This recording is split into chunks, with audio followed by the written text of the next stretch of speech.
Good day everyone. I am Reza Mansulita from Futik 2 Element 1.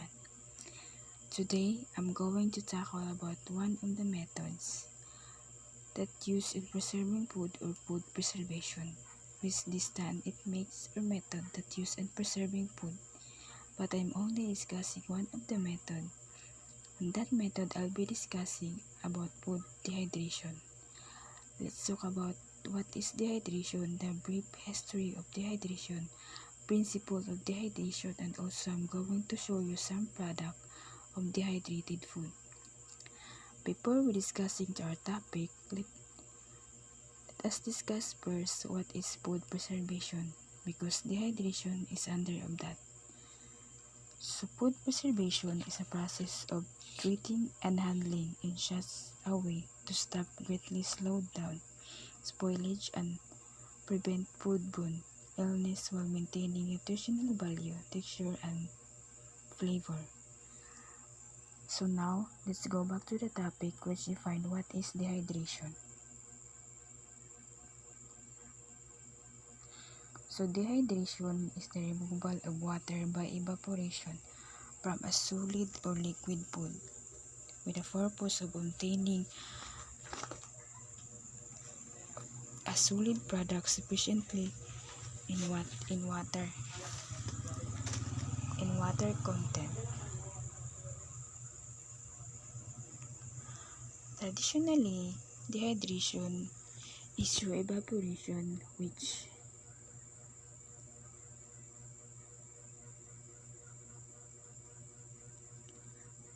air drying, sun drying,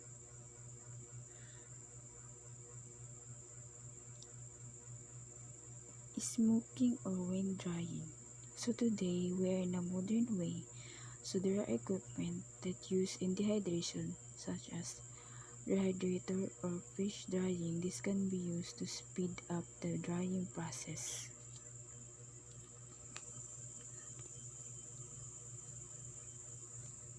Benefits of food dehydrators is that when food are sufficiently dehydrated, microorganisms such as bacteria, yeast, mold cannot grow and foods will not spoil. Also, food dehydration is one of the oldest unit operation used by the food processing and industry.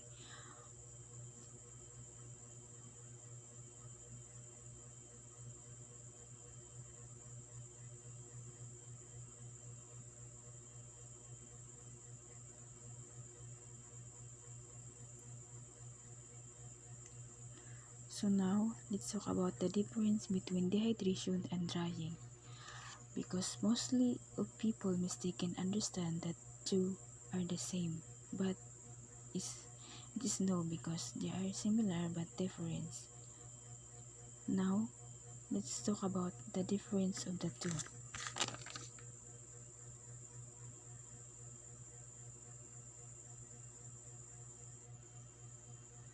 Drying means to get rid of the free water in a given compound, but dehydration means to get rid of all the water in a given compound. A drying process requires simple method of moisture removal like sun drying, whereas dehydration is the controlled method of removing moisture, control temperature and humidity, commonly using sophisticated equipment.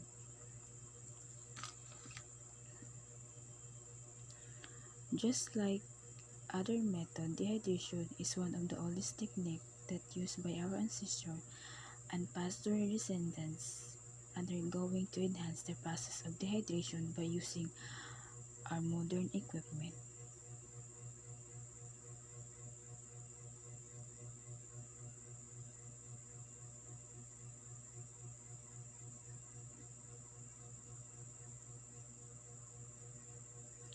History of dehydration.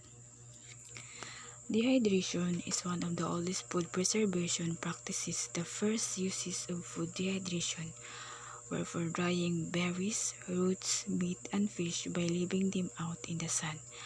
The first uses of food dehydration was mostly during the cold winter or drought.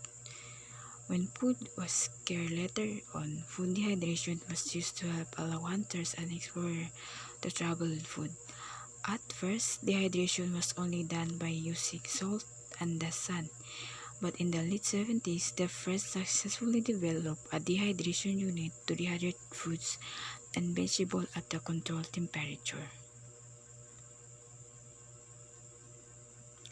Principle of dehydration. The principle behind drying is that sufficient moisture is removed, which is essential for growth of microorganisms and for enzyme activity. Removal of moisture increases the storage life of the product due to reduced water activity.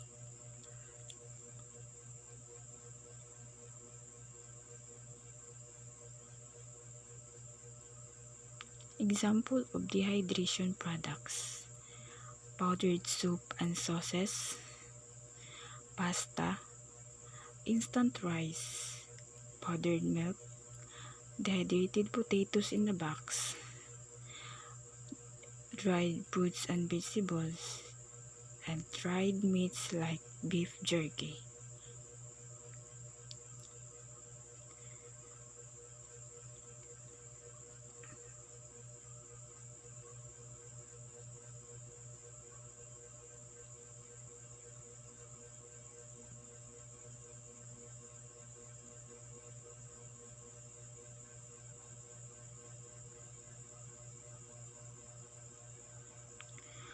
So that's all for today.